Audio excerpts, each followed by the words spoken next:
Hi everyone, thank you very much for joining us. We are having a small technical mishap with Julie's camera, but I've been assured she's wearing a panda hat, so I'm hoping that will come back live very soon. Yes, thank you all for joining this panel about weighing the risks and the rewards of being an ethical CEO.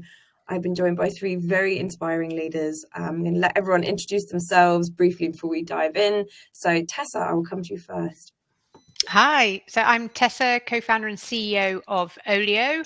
Olio is an app that exists to help solve the climate crisis by tackling the problem of waste in our homes and local communities. We do that by connecting people with their neighbours so they can give away rather than throw away their spare food and other household items. And we also have 100,000 volunteers who collect unsold food from businesses such as Tesco, Iceland, Asda, corporate canteens, school canteens, etc., and redistribute that to the local community. 8 million people have joined Olio so far, and each month we have about 3 million items successfully being given away. Amazing. John. Yeah, hi, I'm John Lane. I'm CEO of Passenger. We're a responsible outdoor clothing brand, and our mission is to inspire meaningful escapism, about driving connections between ourselves, between the outdoors, and making sure that is meaningful. We disconnect to reconnect, we unplug to recharge. Connection is really important for us, and escapism is part of that, but meaningful escapism.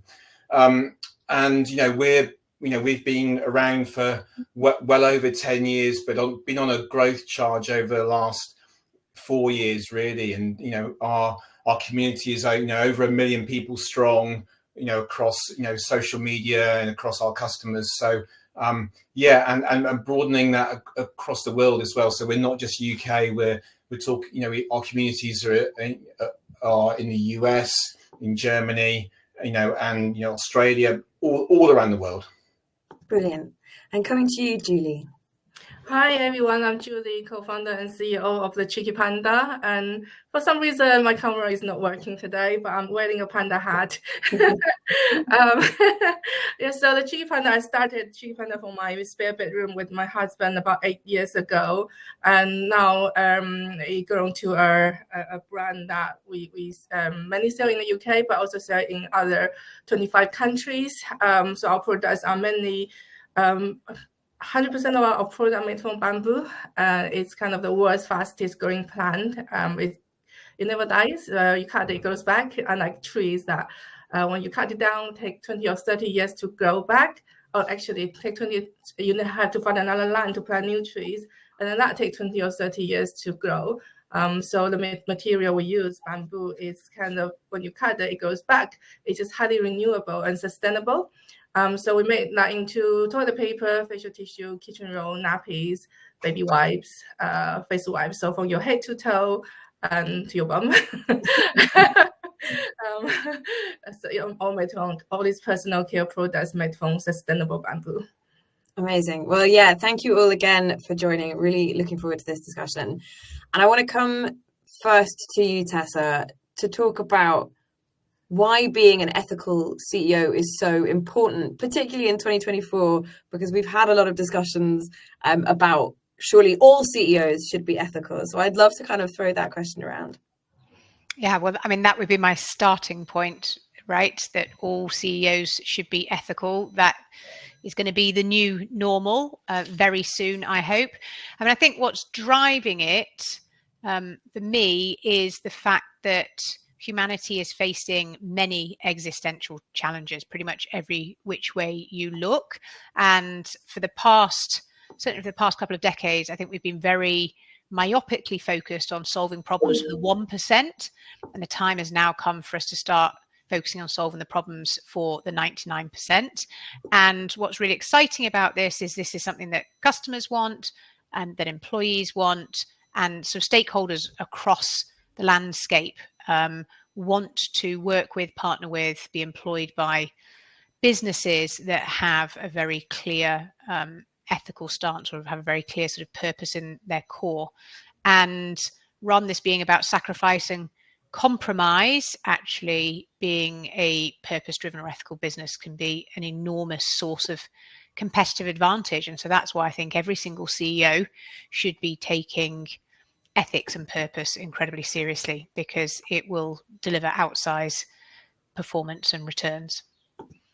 Yeah, I think that's absolutely true. I think you can't, the way we are where we are now, really every CEO needs to be operating in the right way for their people, for their business, for the planet. And I think you can't differentiate and pull apart those separate strands and say, yeah, we're doing this for the business, we're doing this for the people, we're doing this for the planet. You've actually got to try and align those goals in one way, so that the people on your team, the people outside of your team, our customers, our wider stakeholders, can see what you're trying to do and buy into that. Because ultimately, if we want to build truly sustainable businesses, we have to have large goals. We have to have big things that we want to go after, and we want to bring ourselves, our teams, our customers along that journey with us. Okay. Yeah, and I think more now there's a kind of climate crisis, and everyone is aware of, and there are kind of extreme weather challenges and flooding and extreme heat. So I think consumers are really demand to purchase products with that are better for the environment, have less environmental impact. So and we can't rely on big corporates to drive the change. Small startups or scale ups, they are more agile. They come up with innovations a lot quicker, and therefore it's really important for kind of CEOs for startup and scale ups to kind of be the leader, driving the change and making a difference, and providing a product that has less environmental impact for consumers, because they want to contribute. But if they don't have products to buy, or they don't know how to contribute, or if these things don't make it easier for them, then people can make an impact. So I think now it's more important than ever that leaders, CEOs, should think about how can their business be ethical? How can they make their products more environmental friendly? For example, how can they come up with innovations to provide to facilitate the consumers to make a change, to contribute. So that's why I think right now it's really important for leaders and business owners to think about how can they be more ethical, how can their business be more ethical.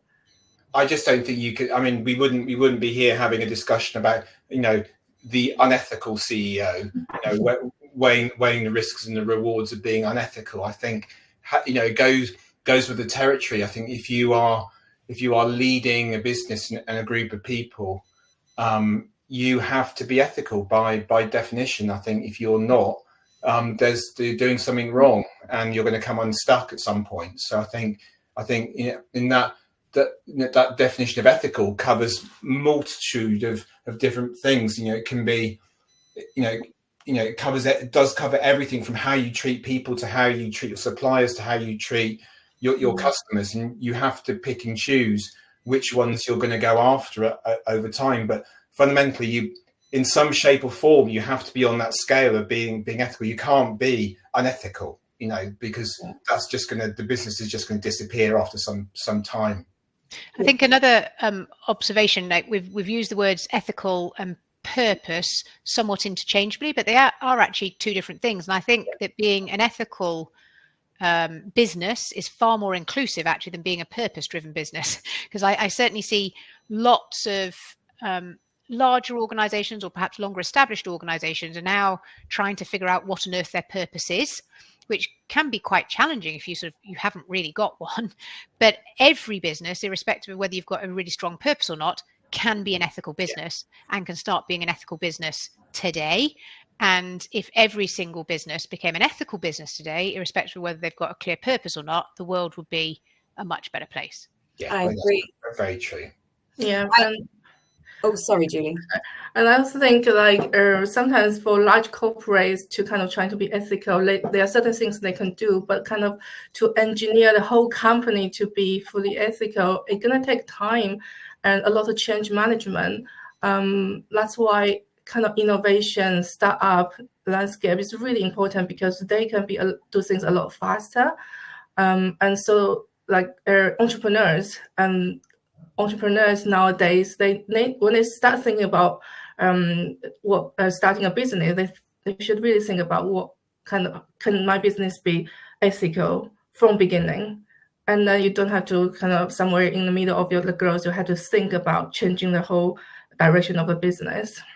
Yeah, well, I'd love to pick up on that actually, because there will be lots of people tuning in today who are from startups and scale-ups, and who have been entrepreneurs and founders, or who work at those companies. But there will also be lots of people who work for more traditional companies, the corporates that you talk about.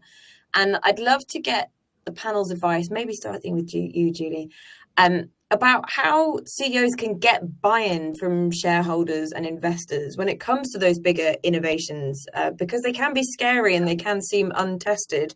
So do you have any advice for how to get that buy-in from your investors or your shareholders?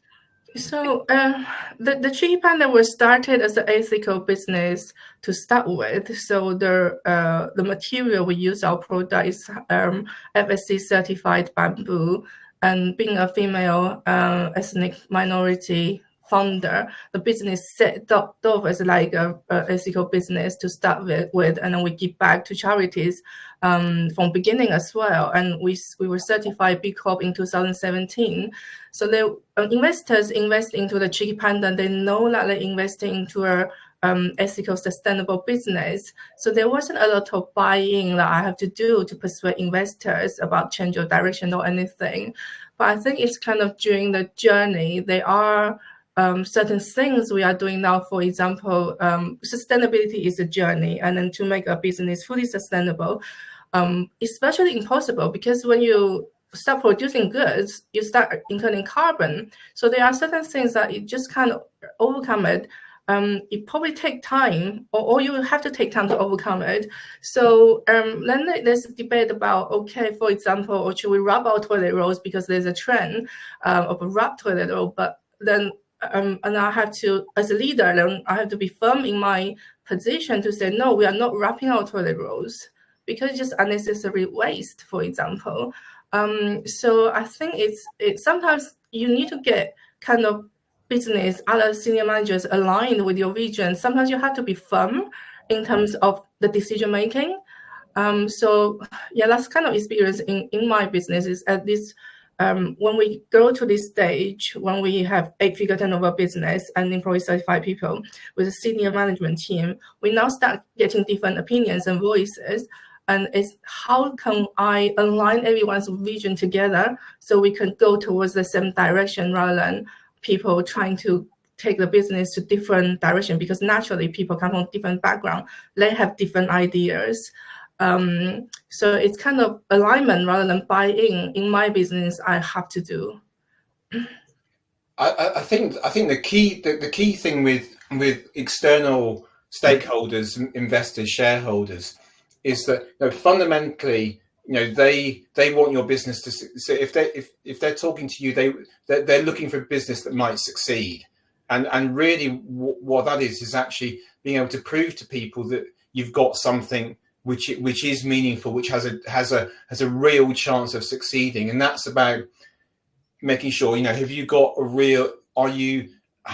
something that you can hang your hat on in terms of purpose? Have you got a North Star that you're going after? Have you got a team that can deliver on that? And fundamentally, if the idea is good and the people's good, that's what they really want to understand. They want to see potentially a successful business, and having the team of fundamentally what external people are going to invest in, believe in, follow. So I think it's really about finding the right people that fit you as a business, that fit what you want to try and achieve, and bringing those people on board. I think that's ultimately what they want. They want to be part of a successful business. They don't want to invest in something that isn't going to go anywhere. So and the more you can incrementally prove that what you're doing is showing success, the more likely that is to happen. So it's all, for me, it's always about breaking things down, bite-sized chunks. How do you incrementally make things better all the time? How do you incrementally show externally you're doing things better each time? And that's better in terms of however you want to measure it, in terms of what, the KPIs might be a KPI around responsibility, or it might be a KPI actually around top line or bottom line, but showing that story is always important. And I'll sort of round out with 3 things that I would really focus on, which echoes some of what you guys have said. So in terms of how to get that buy-in, I think the first thing is you've got to really believe in it yourself, in your heart and in your soul, because the reality is that people buy into other people, and passion and conviction is infectious. So if you don't genuinely buy into this, believe this is a stake that you're prepared to sort of die on, then actually don't bother, because you won't be successful. I think the second thing, picking up on what John said, is you should only try and get buy-in from people that you realistically think are open and receptive to this. The reality is this movement is still in its early days, and there are a whole load of people who you'll be wasting your emotional energy on trying to convert them to something that you will never manage to convert them to. And honestly, my advice there is give up, go work for another organization that's more enlightened, and that company will learn the hard way, sort of through why it should have been more ethical or purpose driven. And then the third thing is, a lot of people do want to see the data. So I would point people to a report called the Purpose Dividend, which was released, I think it was earlier on this year, by the Better Business Act and Demos. And that basically took an enormous sample of purpose-driven SMEs and compared their performance across, I think it was 32 or 33 different metrics versus non-purpose-driven SMEs. And they found that if the whole business sector in the UK were to become purpose-driven overnight, that the UK economy would be £149 billion bigger. That would be made up of a 7% increase in GDP growth, a 7x increase in R&D expenditure, an 86 billion increase in capital expenditure, and a 5.3 billion pay rise for the lowest earners in our society. So there is now, that's a really thorough, robust piece of data which shows the power of being a purpose-driven business and kind of what it does to performance. I think one final thing actually to say, one of the crucial things in terms of any external investors is that, yes, an investor needs to believe in you and your purpose in your business and what you're trying to achieve. You also need to believe in those investors, because unless you're aligned on what you're all trying to achieve from the get-go, it's never going to work. So it's about them finding people that they like, i.e. you, and it's also you finding investors that you really like and you feel you can work with long term. Because if there's a mismatch, it's not going to work. And just on in that front, I just on the crowdfunding side, Seeders, there are a lot of cases for ethical business and sustainable business successfully crowdfunded. And the Cheeky Panda is probably one of the successful case studies. We crowdfunded 10 million on Seeders over years. And because it's set up as an ethical business to start with. So I think investors, especially kind of in the crowdfunding front, people are more willing to back sustainable businesses and business with a purpose, rather than a business just exists to make a profit. So in that front, I think for startups looking for crowdfund, and if you have an ethical business, you probably have more chance to get backing from the crowd. Yeah, I totally agree. And I wanted to move the discussion, I suppose, from those external stakeholders, investors, seeders, inwards, and to pick up on something that you said, Tessa, about, if your business is not aligning with your own personal values, you need to leave and find somewhere better. And I want to throw this to you first, John, because we've spoken about growing your business, either abroad or, you know, here in the UK, how do you protect that purpose-driven culture as you kind of grow and expand? It's a great question. I think you know, when you're a small business, when you're a very small business, you know, 4 years ago there was probably about 8 of us at Passenger, you know, trying to get it off the ground, trying to really, you know, get it working. You know, we're about 90 people now, and we have a number of people in the US, we have a couple of people in Germany, and my role is transformed basically. So whereas 2 years ago, even a year ago, I was probably very much in the weeds, making sure things happen, getting involved in lots of micro detail. Yes, I do that to a degree now, but my most important thing to do is to protect culture, is the way we do stuff, how we work with each other, how we react to each other, how we run projects together, how we deliver numbers together. Doing that, you know, takes a lot more time. And yesterday we're a mainly remote business, so but we get everyone together once a month down at HQ in the New Forest, and we run what we call the cabin sessions, where we talk about stuff that's going on in the business. Different people present, and obviously now we're streaming that to the US, we're streaming that to Germany, but making sure that we can still create those serendipitous moments, those touch points when people have those side conversations, develop stuff, but do it in a way where you're reinforcing the purpose, you're reinforcing our ways of working all the time. And I think as a CEO, that's your most important thing to do, is to really double down on culture, really double down on your ways of working, and be that chief unblocker, so that yes, you've got big to do this, but actually doing those 3 things, if you're going to focus on those, you can really help the business grow. But yeah, an absolute focus on culture and ways of working for me is what you have to do, and you really have to work hard at it and really spot where you think things are not quite working or need to be better all the time. Because you know, I think, as we all know, culture is a great thing when it's absolutely humming and everyone's driving the right way, but it doesn't take long for that culture to fall off. So you've got to work really, really hard about just maintaining it and making sure we keep doing the right thing.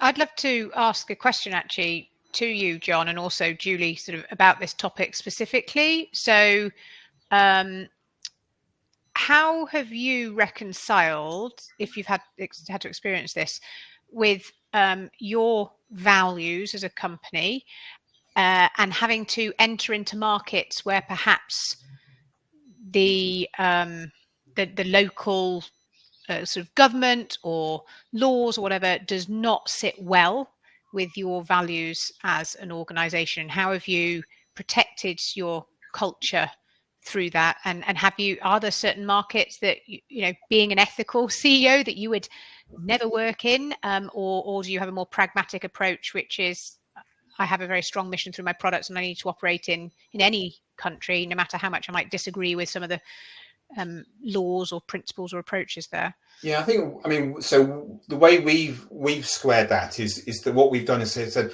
actually, we are focusing on a handful of countries. So we're focusing on UK, US, and Germany, and that's where our attention is spent. And we obviously, there's some countries, you know, we don't ship to.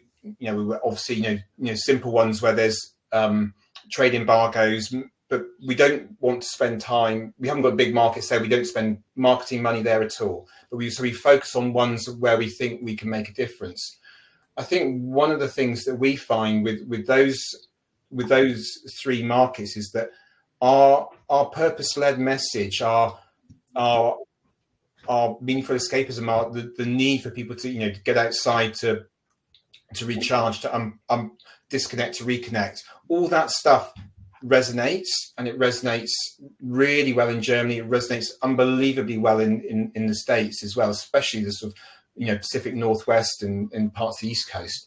And so I think we've doubled down on that, and obviously there's very different laws if you look at those three in terms of state laws around what you can say about particular products and what you can't say. So you have to sort of reconcile that and make sure that you're doing the right thing by those markets. But I think it's treating those markets with respect and being local, but not trying to do everything for everyone. It's just, for us, it's just staying focused on those three and not wanting to waste time looking at other places and making sure we're not spending money where we shouldn't be spending it. Basically, that's how we've squared the circle.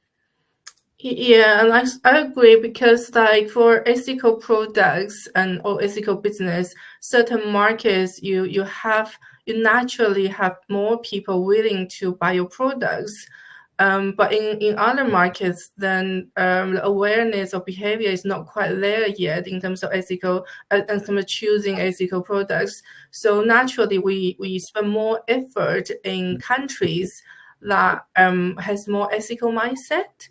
So it's just kind of we don't spend a lot of time on those markets that's not ready yet. But it's also within those markets. I mean, you have parts of the states which are very different. You have some of the southern states where I know we're not really that present, and there's a very different mindset in some of those states than there is to say if you go to Portland or if you go to Seattle or San Francisco. So I think it's actually we're aware of where our message resonates and where it's got legs and where it hasn't. I think it's making sure that we're focused on there rather than anywhere else. Don't know if that answers your question. It does, and I'm happy to sort of share.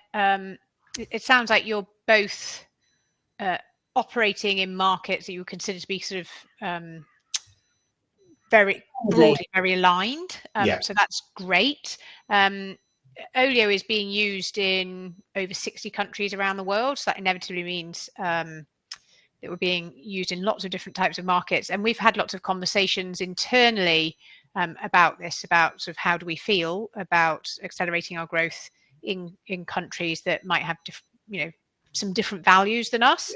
And how we've reconciled this is by just staying very laser focused on our mission and what is the right thing to do for our mission as an organization. And that has been just really helpful, understanding that actually mission comes first, and agreeing that as a leadership team then helps us figure out how we approach international expansion. Yeah, I think you have that. It's interesting. I think I think we all have that sort of that thing in the back of your head where you go, this, what your mission is. And it's like, if this doesn't feel right, we shouldn't be doing it. And there is always a sort of a gut that you can test, that you can do. There's, one of the sayings we have is that, if it smells like a fish, it probably is a fish. And so don't go, if you don't want fish, don't go near it, basically. And also it's probably more efficient in kind of a market that is more ready and less complex, that you can double down your growth rather than spending time to trying to figure out a strategy for those countries that might be a bit difficult for ethical business. I'd love to ask, obviously you all run businesses, and fundamentally the idea of business is to grow and to make money, and to do that you need to think about expansion in whatever way that may be. Do you feel a lot of pressure to square that idea of growth with the idea of sharing your vision for the world? Because I suppose, being slightly controversial here, if you were to hold yourself back from those markets that might not be so aligned, do you ever have any qualms about the fact that you could be going somewhere and really planting some seeds? I think it's about what your it goes back to what Tessa was saying. It goes back to what your mission is. If your mission is to, for our mission, inspire meaningful escapism, which is about, there's a mental health, about outdoors, about connections. It's so relevant to so many people. The difference it can make to many groups from being outside. is well documented. So you want to be able to trail that message, and fundamentally you want people just to make better choices. You know one of the key reasons we doing what we're doing is we're providing products which are driven by that purpose, but it enables someone to make a better choice, to make, rather than buying this, buy this, because actually it's going to have a different impact, and we want that impact to be not just on the planet but on you yourself, basically. And our mission is to solve the problem of waste, and quite specifically an important part of that is solving the problem of food waste. Food waste happens everywhere in the world, and so we recognize that we are going to have to operate eventually, ideally, hopefully, in pretty much every country in the world. And so that means that we're going to have to be in places that have different values than ourselves, and we're going to have to figure out what are the guardrails that we put in place to make sure that our culture can still thrive and survive even when we're operating in countries that we don't necessarily feel massively aligned to values wise, or with some of their values. I think that's probably kind of trending, and again, this company value would it be possible to kind of bring that to another country, another team, your team in a different country, and then give lots of training and development and constantly remind people those values. In our business, we operate internal value, every profit matters, innovate, impact, inspire. So that's embedded in our culture. We put it on our office wall. And every quarterly, we request the senior management team to not only assess people's kind of give feedback about performance, but also give feedback about their behaviors and kind of their value, how they will impact the business. And every kind of 2 weeks, we have kind of show off your impact meeting, and the team members can just do a presentation what they have been doing that make a positive impact to our business or to the environment. So everyone knows what this person is working on this project, and that's creating an impact. So this core value that embedded into our culture. And also we have an HR lady, she now put all these values into our interview questions when we hire people. So we know that from beginning when we select people, they come in with the right value. So even I don't interview, for example, customer service rep that the business have to hire, but then the manager knows they need to select people based on these values. So as we grow, then we can make sure we select the right people that can live to our culture. And sticking with this idea of like everybody in your leadership team being able to prove where they have impact, which I think is a brilliant idea. And I think it's one that every business could implement, however purpose-driven they are. How important do you think it is, I'll come to you first, Julie, for CEOs to really put themselves out there and speak out publicly on the issues that matter to them? I think I speak in a few different events, and I also post quite a lot on LinkedIn, and sometimes some opinions of my own as well, which in a bigger organization, CEO probably wouldn't have put those words out. But I think it's authentic because people know that there's a genuine people behind the brand. So there was a greenwashing thing in our industry a few months ago, and basically we test 5 toilet paper brands, and they all claim 100% bamboo. Only 2 brands come up with 100% bamboo. The other 3 brands was like just don't contain much bamboo. And there was then within these 3 companies, there were 2 companies say, oh, okay, it's a mistake, and another company just say, no, the test was wrong.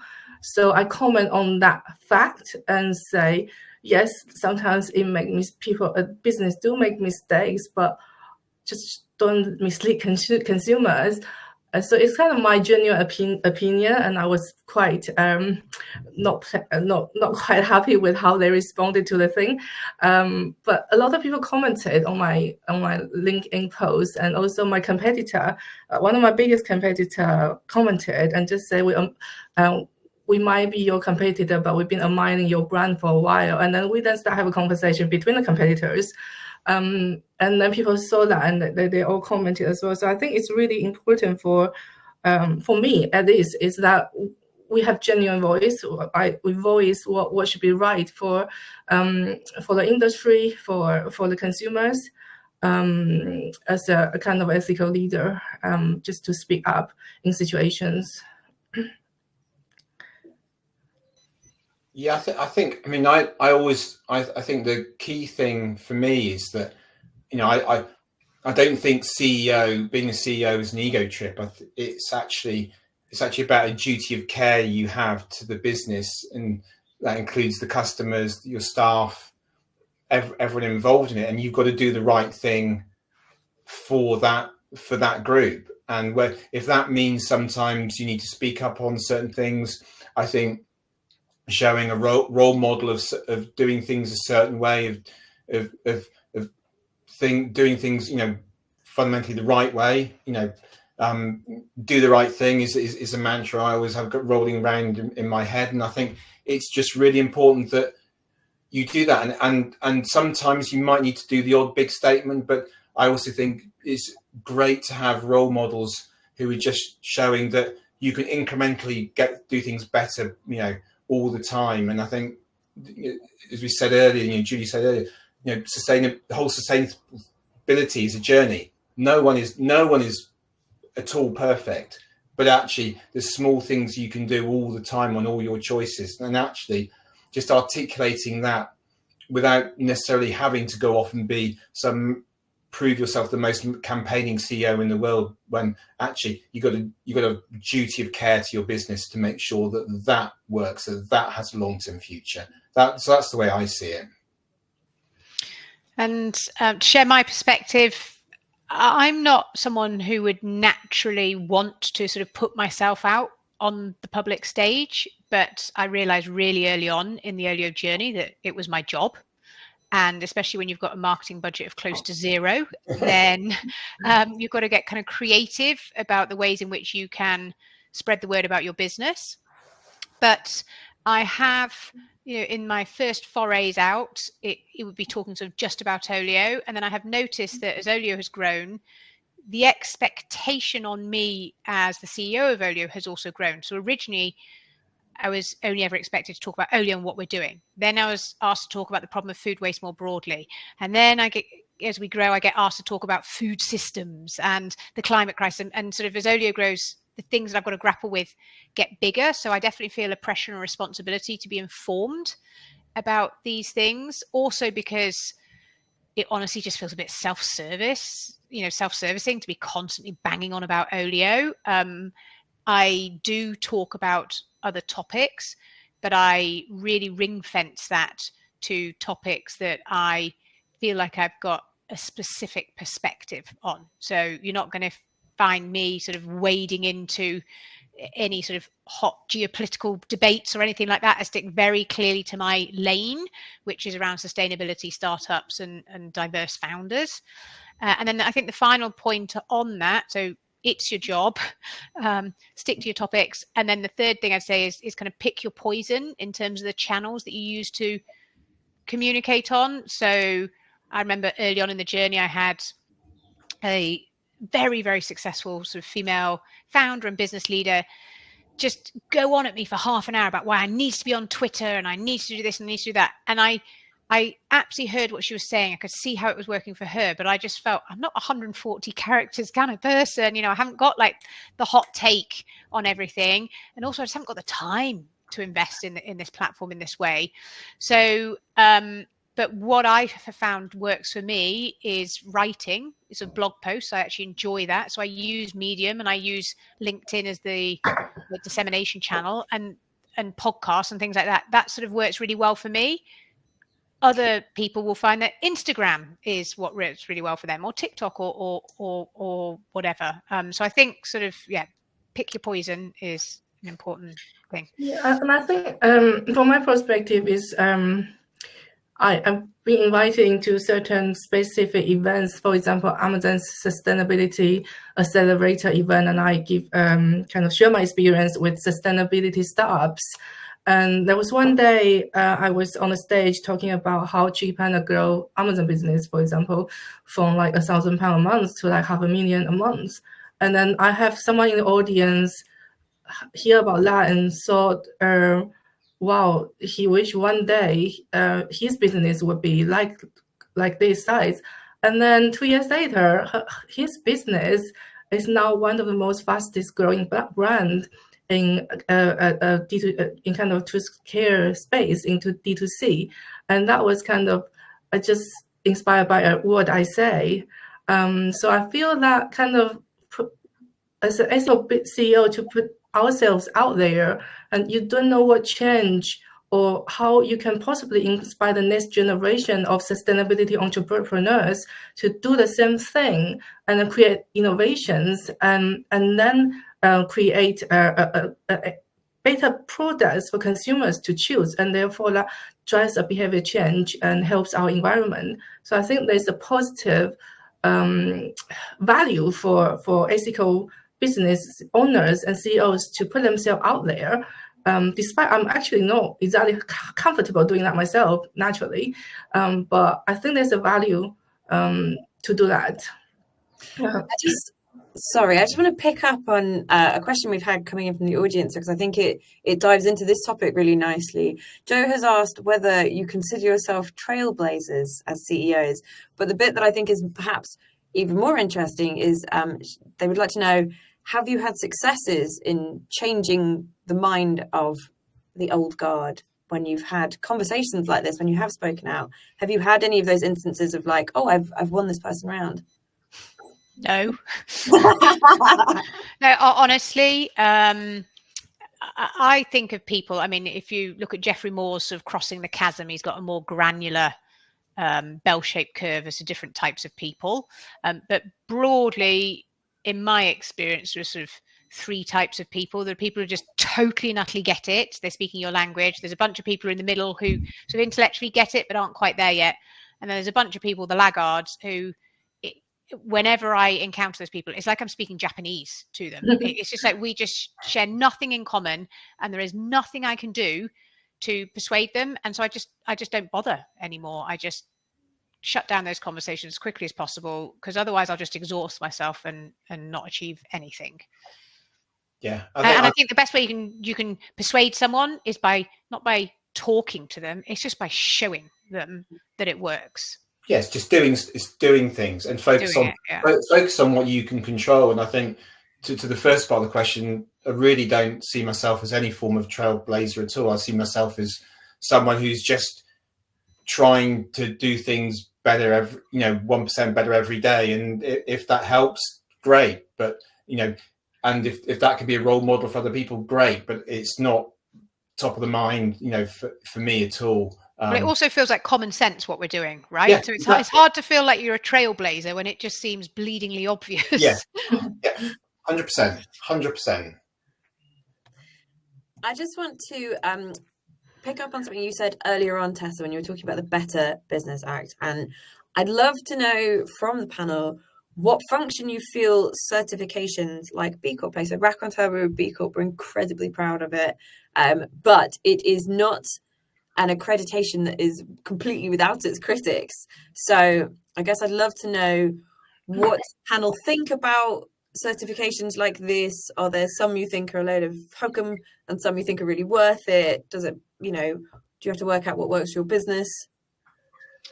Yeah, I think it's not only about what certification makes sense for your business, but also timing. So for us, we were a tiny team with no resources. We just did not physically have the time to be able to dedicate to applying to become a B Corp. It was also to us patently obvious to anyone who looks at Olio that we were a profit with purpose, giving equal consideration to people and planet and profit, that I didn't feel like I needed a stamp of approval to state the obvious. However, so we weren't anything for, I don't know, like it was probably only 18 months ago that we became a B Corp for the first time. I also don't, and then that process took a very long time. We're in their backlog for ages. So I think B Corp is brilliant and wonderful and amazing, and every business that's a B Corp should be really proud of itself for being a B Corp. But the reality is we have not got time for every business on the planet to go through a certification process to become a B Corp. So I just think businesses just need to crack on, do the right thing, demonstrate day in, day out to all their stakeholders that they're doing the right thing. And then if you've got the time and the resources to get a certificate for it, then that can be helpful. And I would point everybody to the Better Business Act, because that's an incredible movement campaigning to redefine the purpose of business in a really simple, powerful way by changing, I think it's about 12 words in section 172 of the Companies Act to mean that the purpose of business in the UK is to not maximize shareholder return, but to give equal priority to people, profit and planet.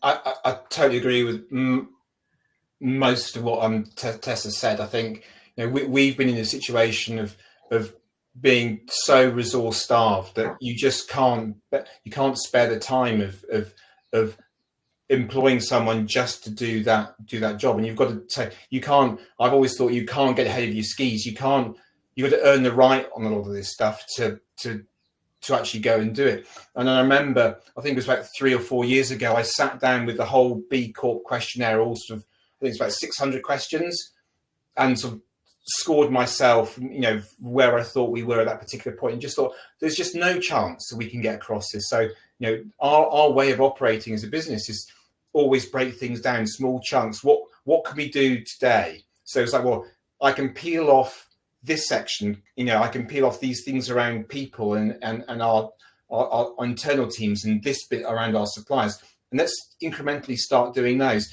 And we're still on that process, and if it means at some point in time that we qualify for B Corp status, great, but that's not our goal. Our goal is just to keep improving what we're doing all the time, and almost use that list as a roadmap of things we need to make sure that we're thinking about, because there'll also be other things that aren't on that list that we actually want to do ourselves anyway. So I think so we've just made sure we haven't made that the most important thing, but what is the most important thing is that we keep doing the right things along our journey, and we do them when we've got time, because ultimately as a business we could do loads of stuff, but if we started doing all of that stuff, we might end up losing money, and then that's not where we want to be. So we've got to make sure that we earn the right to do this stuff, that we earn the right to be more ethical in how we do stuff, to earn the right to do the right thing,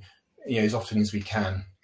In our business at the Cheeky Panda, we're quite obsessed with B Corp in a way, because we are certified B Corp very early stage of our business in 2017.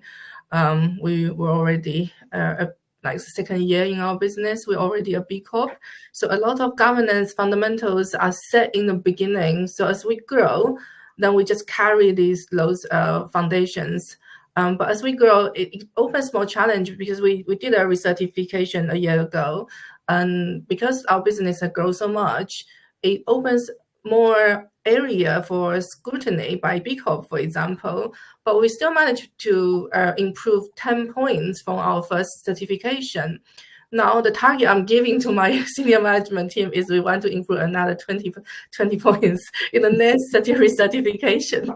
And that means we have to put a lot of things in place. But it's good for the business. For example, better maternity leave policy for the employees, for example.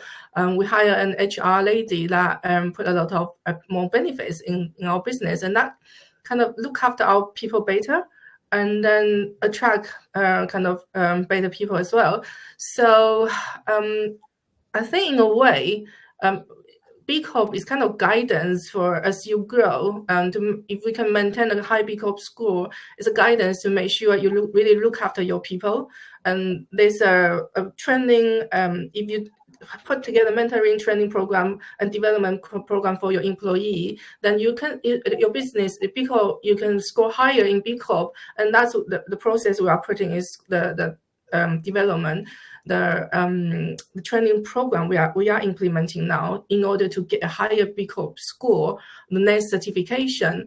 But this is very positive for the business. It does cost money to do those things, but I think employees will be happier because they come to the business, they make impact, but they also learn, and then be able to develop themselves. And therefore, I think in the long run, it helps with the business.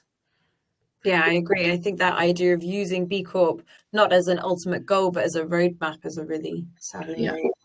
Francesca, I'm not sure if you've seen it, but there's some pretty good questions in the chat. So it hasn't come in through the chat functionality, but just through the chat. Indeed.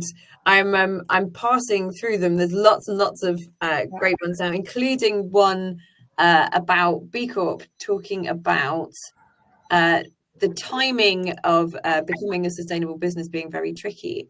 Do you all agree? Well, I think I answered that, which is pick your time. Yeah. Appropriately. Yeah. Earn the right to do it when you got the time and the resources to do it. I'm happy to take John's question, the one at the very top.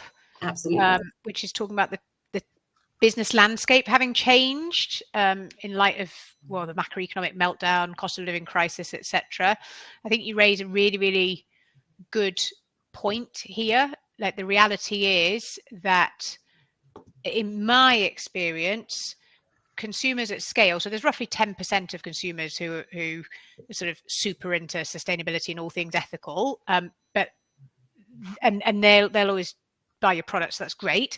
But in the mainstream, the reality is that sort of a significant portion of people in this country are living in poverty, and they are struggling to get by on a day-to-day basis.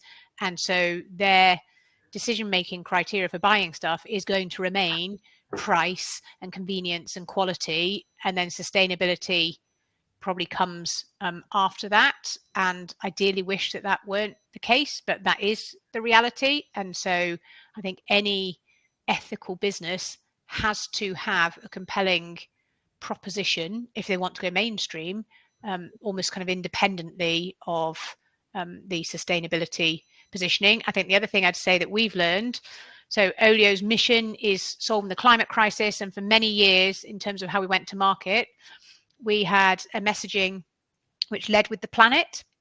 Then we would talk about the people, which was the sort of impact on community, and we wouldn't really talk about the person, the individual, the impact of our product on you.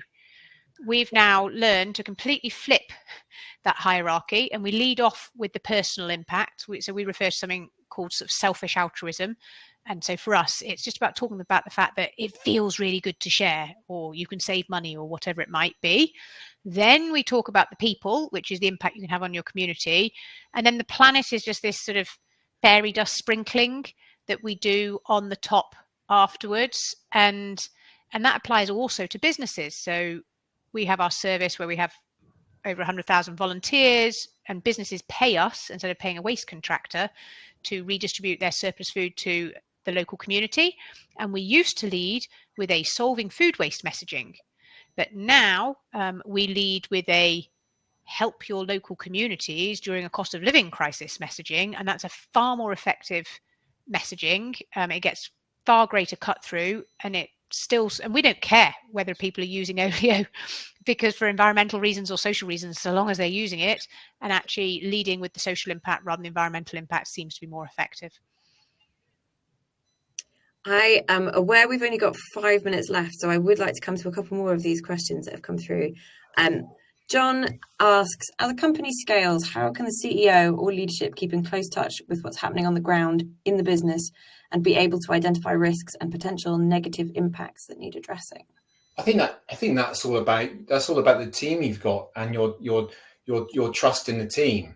The reason you build a culture and you build a way of working is that you build a culture of trust where everyone understands what you're trying to achieve. So it's great in our business. We'll get people finding stuff, calling stuff out at all sorts of levels.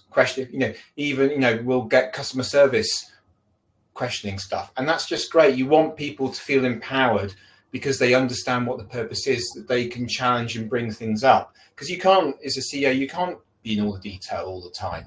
You've got to have the trust in your teams to be able to raise things and give a power to that voice at all times. So I think that's really, really important about how you scale a business is empowering people to say something when they've got something to say. Yeah, I have to agree with that. It's about trusting your leadership team, and make sure you have a team that is reliable, and as long as like you're comfortable with what they do, and you don't have to, as a leader, you don't have to get into every single details. Now I'm very comfortable relying on my team just to do their work. I agree with both of those. One other sort of tactical thing that we do that works really well is both Sasha and I have skip levels with the direct reports of our direct reports, which kind of really taps you into the organization. We also then each week have some open time that anyone in the company can book in some time with us. And then we spend a lot of time cruising around various Slack channels, picking up on stuff as we see it happening. Yeah, I do exactly that same. You spend a lot of time doing that and just engaging with people where they're working. It helps massively. I just want to come to one more very quick question just before we end, partly because this sort of picks up on what you were saying earlier, Julie, about crowdfunding. We have a question from Francois that says, what form of investment, in your opinion, is most compatible with stakeholder capitalism?